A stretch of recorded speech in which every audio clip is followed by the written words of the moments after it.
see there's still strong interest in all the elements around this event.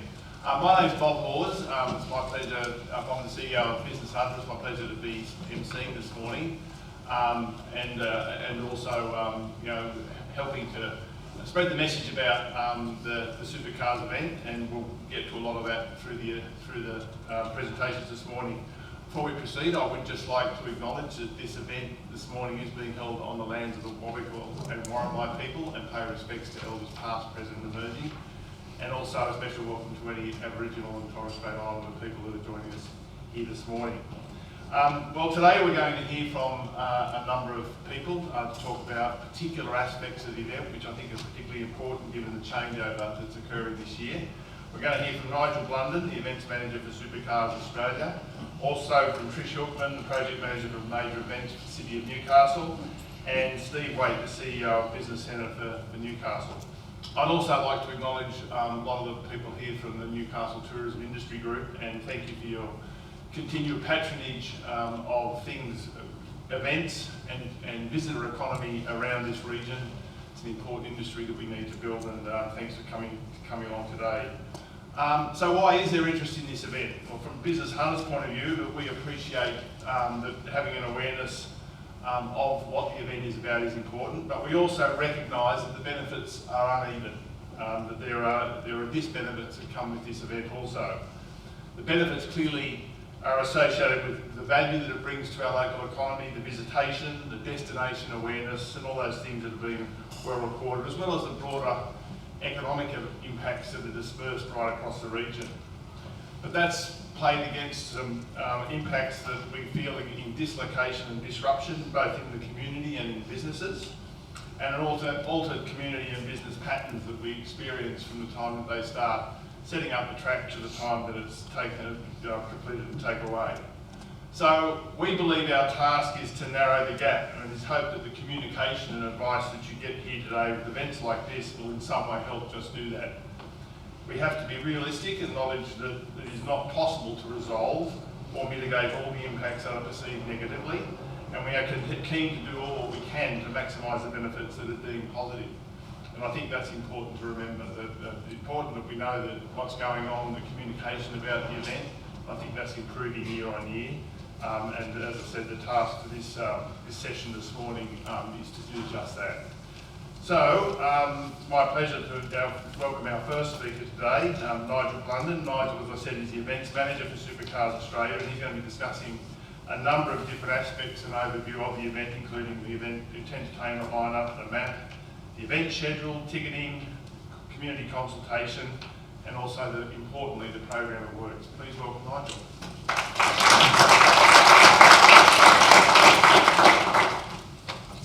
Thanks very much, and good morning to everybody, and thanks for coming along today. And well, I think you really touched on some good things there at the start, but we're really here today to work with you guys to see where we can accommodate your needs and business operations. This is a major event, it is disruptive, and we're here to make sure that we can facilitate your normal business practices as best as we can through the whole build project of this event and the event itself, which is now only about 7 weeks away. And Bob, you mentioned communications. One of the things we're really keen to hear from you on is where we're hitting the mark with that, and perhaps where we're not hitting the mark, and where we can improve on that on the way through. So the event itself, just as a bit of background, I'm not entirely new to supercars. This is my 3rd tour of duty. I first worked with this organisation about 25 years ago when we did a similar event in Canberra, and then subsequent to that in Sydney in 2009 and 10, and now I'm back with the Newcastle 500. So I'm familiar with the event, familiar with the town, and along with a couple of people that I must introduce today, Josh Ryan, who is from IEDM, you may have heard of in the past. IEDM is Integrated Event Delivery Management. They're our engineers that basically deliver the infrastructure for the event. They're the guys that manage putting the blocks, the fences, the grandstands up and the rest of it. And Chris Yates as well, who's our Community Relations Manager, who you may have engaged with in the 22 lead up before it was cancelled, and this year as well in the lead up to the event. Okay, so the event itself, It hasn't really changed from the planning of last year or from 3 years ago when we first ran it. The one difference is, we must mention, is that it's a different time of year. First 3 events happened at the end of the year, now we're at the beginning of the year. So that has had some changes and some positive feedback, as well as with regards to the timing of it. We won't start building this event until schools are back on the 1st of February. Same format, it's across 3 days, Friday, Saturday, Sunday, 10, 11, 12 of March. Friday, Saturday night concerts, a bit of an Australian kind of Triple M theme, as I refer to it on the Friday night, and more of a Triple J theme on the Saturday nights as well. We're expecting sort of crowds of around sort of 6,000 to 8,000 on each of those evenings.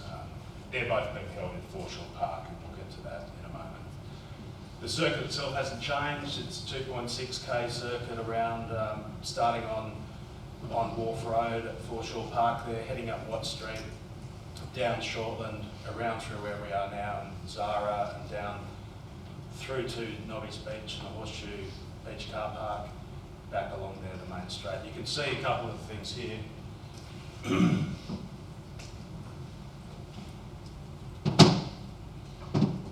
I think that, yep. Just with regards to the circuit itself, the main pit building is the building here on Wharf Road. Corporate suites you'll notice around the track, grandstands as well being built in various locations. The main thoroughfares are these 2 main gates here, gate 1A and B, just near Wharf Road there. Also gate 2 on Hunter Street at the main. You'd probably imagine about 80% of our patrons will enter in through those gates, as well as entry points up the top of Watt Street, around the back of the Surf Lifesaving Club across the road, and then another gate as well down the bottom. One of the things we've been asked to do as part of our approvals through the Heritage Department is to maintain public access to the beaches and to the lighthouse at all times. So you will not require a ticket to this event if you are wanting to travel down those areas around the beaches there. Similar things, our main concert area is on the Foreshore Park area. Most of our back of house is around the Frog Pond, Foreshore Park, family zones and other areas. There are also obviously some resident only areas within this circuit. We're managing the expectations there with regards around Zara Street and Scott Street, where only residents themselves are enabled to go there. The event itself, what we need to do each day for this event is to basically close the gates and close the circuit and then reopen at the end of the day. So that is from 7 o'clock in the morning. We start shutting the gates and closing the circuit down, and then it's not until after that time that residents can get back in, and some of you yourselves are business owners inside of there. Access is maintained at all times through accreditation. We issue not much short of 20,000 resident and business wristbands to people who live within inside the circuit as well as work inside the circuit, so that we can maintain access at all times for you and your staff, or if you're living inside the circuit as well. And that's one of Chris's joys in managing that process. Just as an example, what we do for residents is we provide 2 per bedroom plus 2. So if you've got a 2-bedroom apartment, you get 6 essentially tickets to the event for the duration of the time. And obviously, if you've got a business inside of the precinct, we provide all of your staff business wristbands to make sure they can come in. Just a few details on ticketing there. There's a combination of ticketing for this event. We have what's called general admission, which is a ticket that gets you into the precinct and you walk around without any kind of reserved seat or area. You just find a place to watch the race. There's 5 grandstands all covered in which you can buy a ticket to those. And then there's obviously also some corporate opportunities as well in the main sort of pit straight buildings and some of the structures. There's a corporate facility just across the road above the surf club, as well as down in the hairpin as well. What we've done so far with consultation, prior to Christmas we went out with a letterbox drop to the roughly 2,000 residents and businesses within the precinct about the accreditation process that commenced prior to Christmas. And that's a process in which we ask you to register if you're a business owner with staff or if you're a resident, and so we can get the appropriate kind of wristbands and accreditation to you to access the event at the time. We physically have an accreditation centre opening down at Wharf Road, just next to Harry's Cafe Wheels there, on the 22nd of February. What else we do? We do a lot of work with housing and with facts around some of the vulnerable people that live within the circuit itself, and relocate a number of those to other areas if they are in a condition which they don't think that they want to deal with it, because this event is, let's be realistic, it is noisy. That's the next point, I guess, on this slide. Some people don't like staying here for the weekend, and if they do match the criteria, we look at relocating them to a quieter location outside of Newcastle for that period of time, should they wish to. And then we obviously also do a number of areas of noise management across the weekend in a number of locations around the precinct, as well as some vibration management as well, to make sure that the ongoing and lasting impacts of the event aren't having a negative impact. Business accreditation, as I mentioned there, some of you may be familiar with it. If you're not, please reach out today to myself, to Chris, around how to manage that. It's a process in which we accredit yourself and your staff for the 3 days of the event, and you'll require that. One of the things that we do, not just with business but with residents, if you don't have a wristband and you come to the gate and you can show us that you do actually live or work in a location with a licence or with some kind of rates notice, we're not going to demand that you have a wristband. We're quite flexible on that basis, and we'll manage to make sure that people can get to their premise. One of the challenges we do have, of course, is there are a number of people who come to visit friends and relatives inside the circuit, and we've got to manage that process as well as they enter through those gates across the weekend. One of the things which I'll stab a guess at maybe would be the most questions today will be around the build and the implications that has for your day-to-day business. We've got a works approval in with government at the moment and expect to hear something back, I suspect, this week around the formal approval for the works to commence. What we've committed to with council is not to start that until schools are back, so we're not starting until Wednesday week, which is the 1st of February. So it's pretty close. It's only 9 days away, and that does come with a number of implications, which I'll walk through, and Josh might want to add to, or certainly take your questions about it. So this is roughly what we do across 5.5 weeks of a build, and you can see from these notices that the first thing that we do,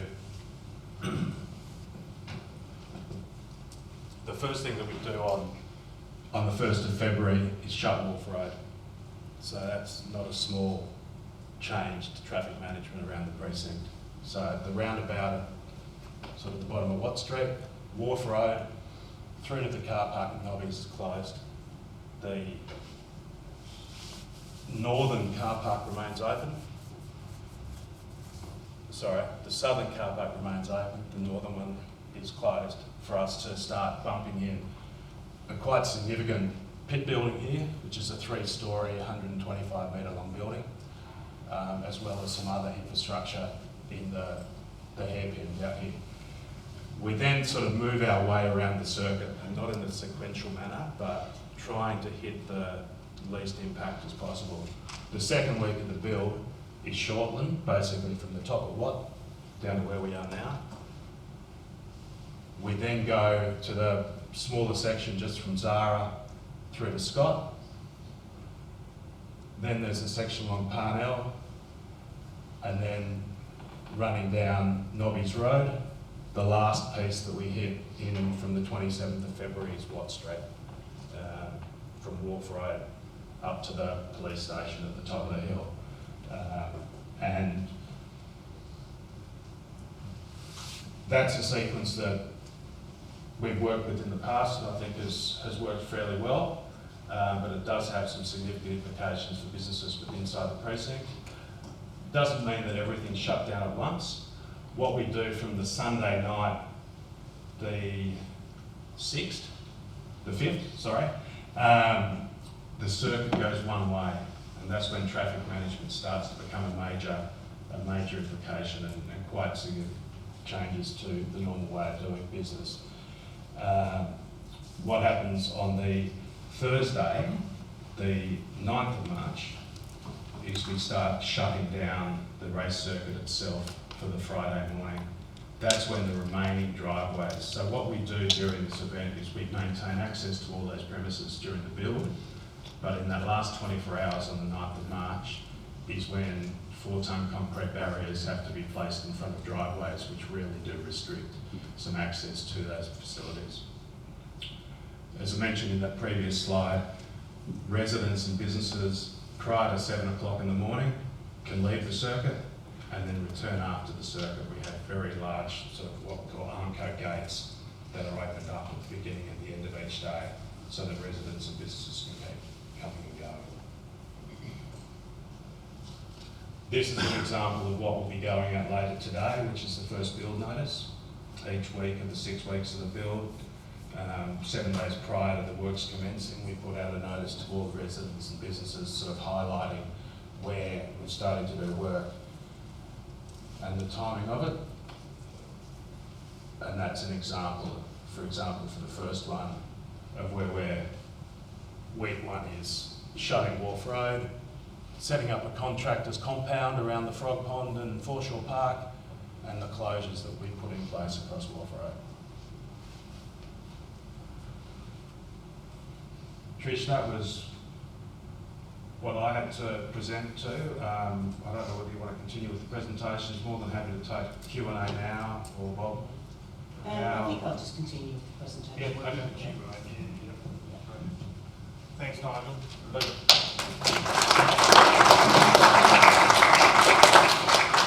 Yes, please note down any questions or comments or things you might have, and we'll reserve that to the end.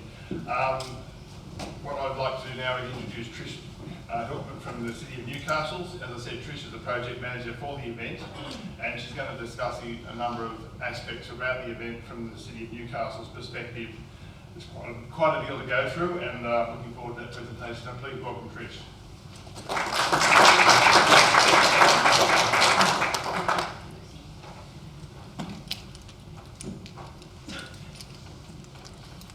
Okay, thank you, Bob. Thank you, Nigel and co. Yeah, I just thought I'd run through what our perspective is of the event. So the main issue for us is to try and make sure that the businesses benefit from having such a major event here. So with an event of this scale, it's very difficult to measure in dollars and cents what value it is, but we do know that this event has actually put Newcastle on the map as an event destination.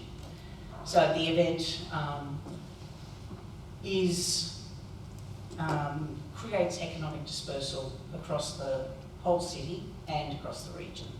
So that's what we want to achieve with events of this scale, not just the Newcastle 500, but any major events that come to the city. We invest in activations across the city during the event weekend. The purpose of this is to create a vibrant city and to make sure that people from the local area still come into town and spend money in your businesses. So this year we have Brixton Park driver signing. That is on the Thursday evening prior to the event, and it's hoped that a lot of people will actually move into Hamilton and have dinner there afterwards. We have the Newey Car Club at the Museum Forecourt. That's all 3 days of the event, and they will also have some cars at the Visitor Information Centre, so that it's a very visual indication for people going to the race that there's something interesting happening around the Civic Centre. And we also on the Saturday and Sunday have family activations. So all of these are free, and we will market these and any other activations that are in the city over that weekend. So this is what the creative will look like, and the call to action will be the What's On website.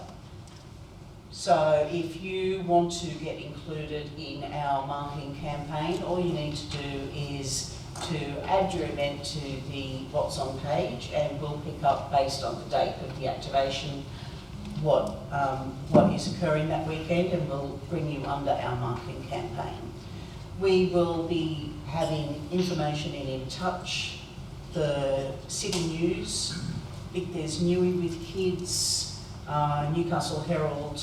So we've got a fair bit of marketing planned. So we encourage you to put your events onto What's On so that you can get the benefit of that marketing campaign.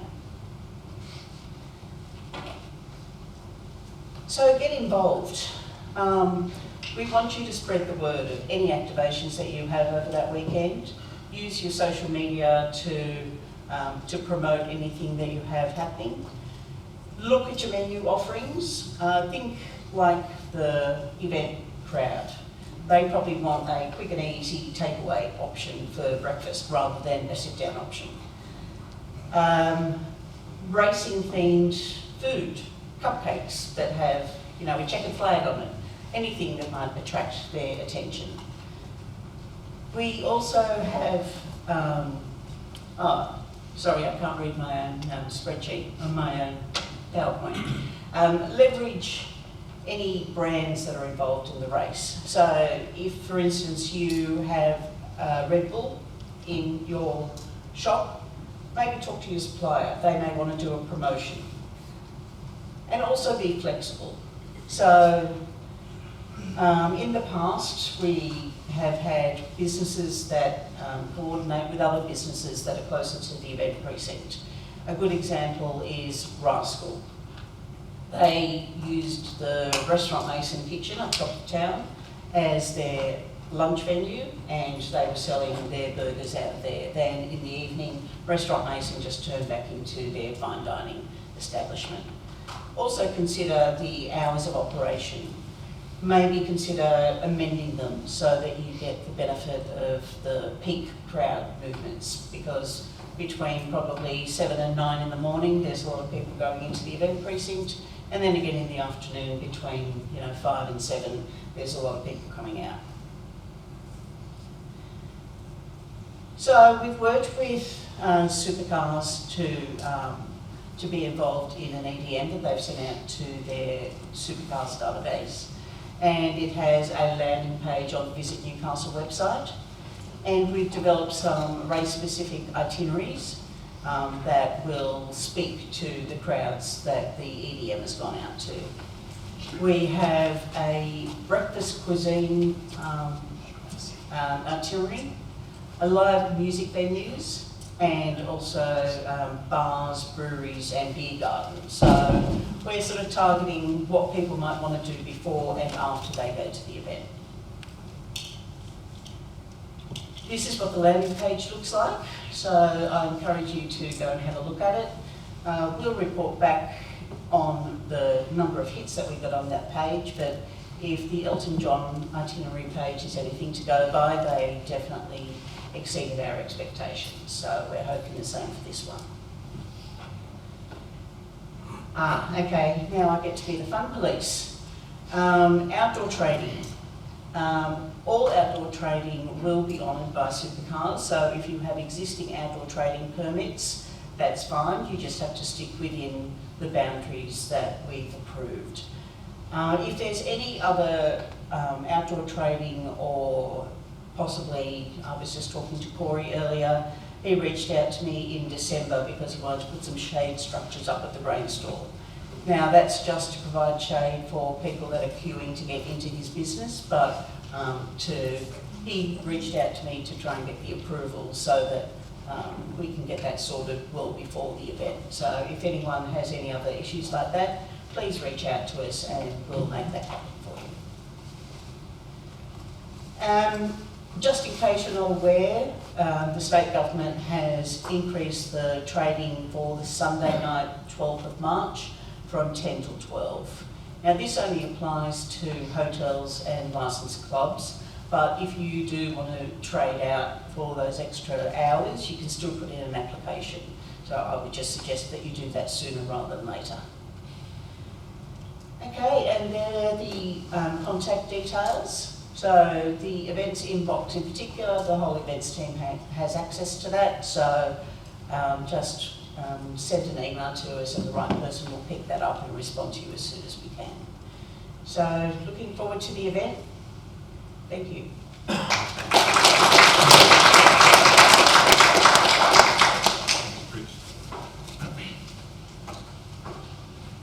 Thanks, Trish. There's quite a lot in there, and I know for many of the businesses that have been through this before, it might sound like it's a bit patronising, but for those who are new to it, I do urge you to get in there and look at the detail and ask questions. A lot of helpful people at the council and other places that will be able to assist with what seems to be silly questions about nothing, but can be very important as far as operational things on the day, and particularly about those approvals to get things in place. So you don't look like a heel and leave it till too late and then find that you can't do what you wanted to do because you didn't get the appropriate, as Trish said, fund police, whatever you want to call it, permission to do so. So I do encourage you to get involved. And I know many of you in the room have been through this before, and hopefully that resonates, and it will be a similar experience that you might be able to enhance on and do a bit more from to get more from the event. Finally, I'd like to welcome Steve Wade, who's the CEO of the Business Centre. Over the years, going back to the first year, Steve, we were involved very much with lots of questions from many people that, and you know, it was all very new to us. Now it's a bit more familiar, and that's a good thing. But Steve's lucky enough to be in charge of an organisation that not only has an expert team of people that are able to assist and advise businesses through different programs, but a lot of the stuff he can offer is free and ongoing. That's what I like about it. We've got a state government throwing money at us to help businesses do better at what they're doing, to be able to adapt and grow and do more. So I'd like to please welcome Steve to come up and give us a bit of an oversight of what they can do to help, and it might even be relevant to the event, or hopefully be relevant to the event and to your business to grow not only through this particular event and circumstance, but beyond that. So please welcome Steve Wade.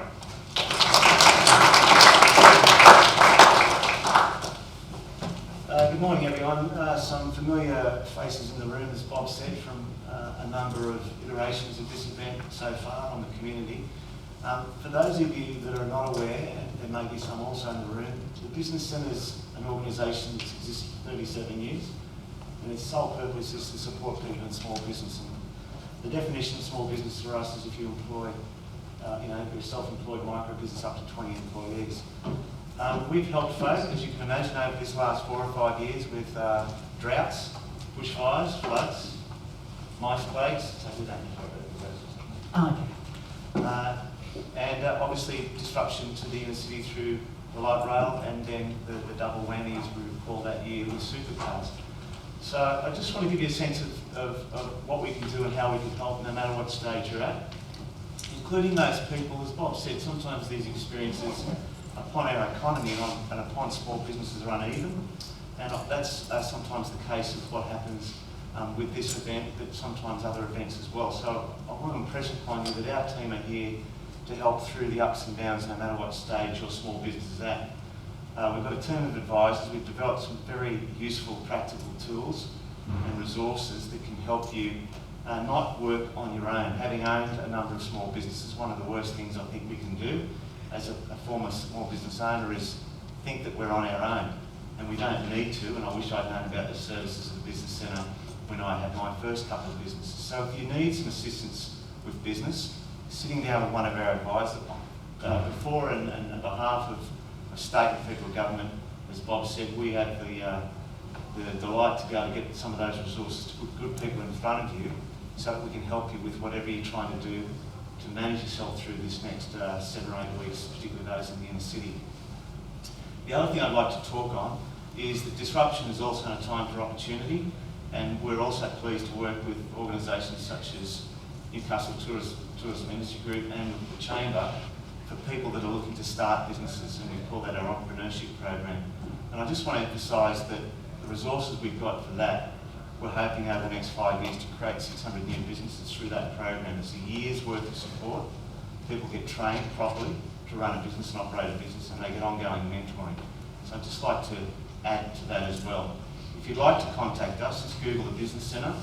You can register for this New South Wales Government Business Connect program, which we deliver on behalf of the New South Wales Government, and that allows people to get 36 hours of business support with one of our advisors. Our advisors have got accounting experience, they've got experience helping people navigate grants and applications for government assistance, and they've also got training and experiences in helping people get their social media up and running and working out how they're going to run their business a little bit better.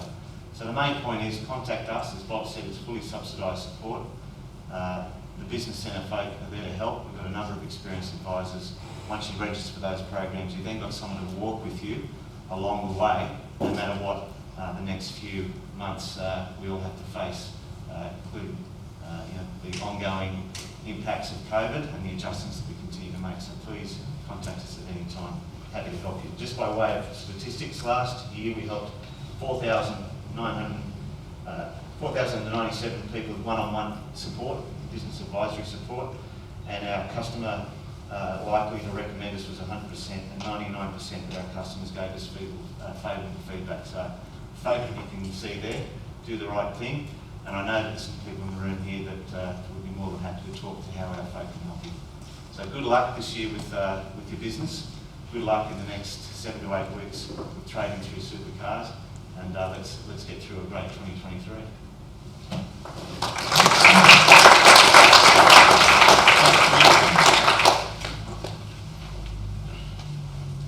Thanks, Steve. So we've got about 10 minutes for some questions and comments. I'd like to get Trish, Nigel and Steve to perhaps come back up towards the We've got some microphones here. None of them work. Someone know how to turn them off. Yep, that one's on.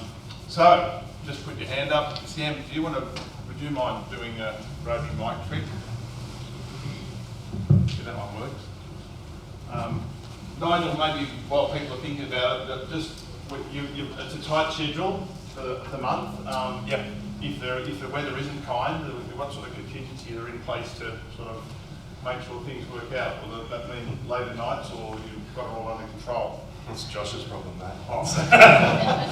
No, look, one of the things is we'd love more time, but there is flexibility within the program that unless it is absolutely torrential, things will come together. We'll need to push it at times, sort of beyond 6 o'clock at the end if needs be, but there's flexibility in the program to make sure that it's done. Rain doesn't stop you putting a racetrack. It hinders it, but it doesn't. It slows you down, it doesn't stop it. Yeah. Anybody else out in the room?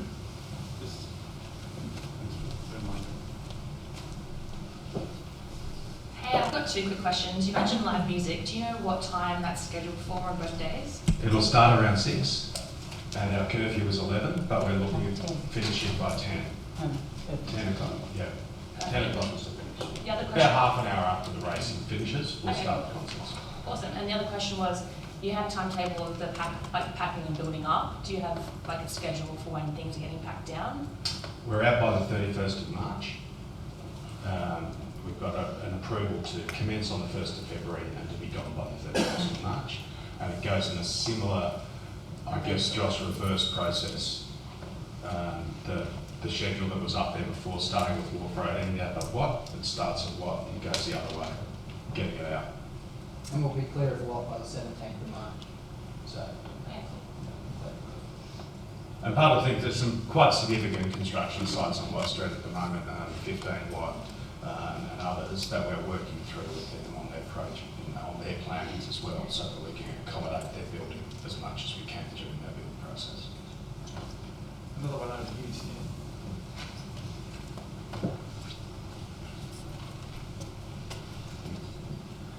Yeah, hi, Paul McFarlane, Newcastle Airport. Obviously, we're looking at it from a slightly different perspective.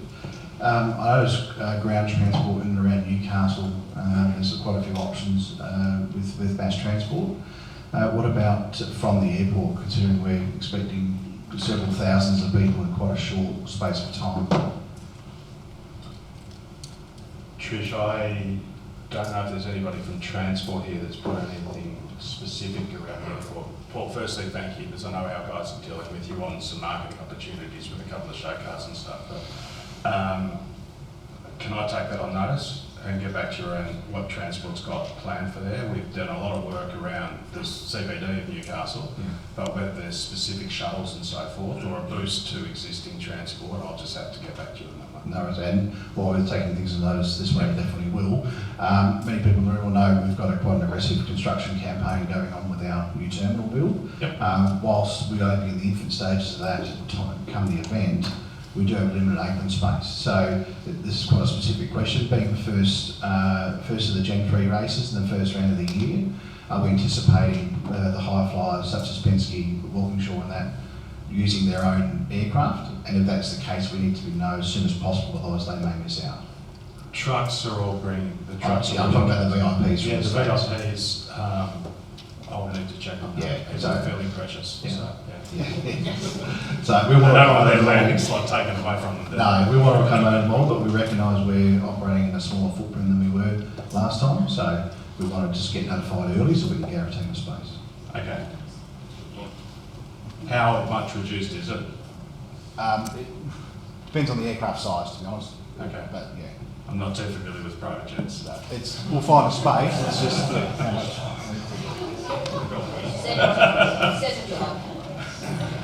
Any other questions or comments? Everyone pretty well taken, which is fantastic. It means there's no mystery. And if you are within inside the precinct, you've got specific questions, please come and get Josh or I afterwards and Chris to work through whatever issues you might have.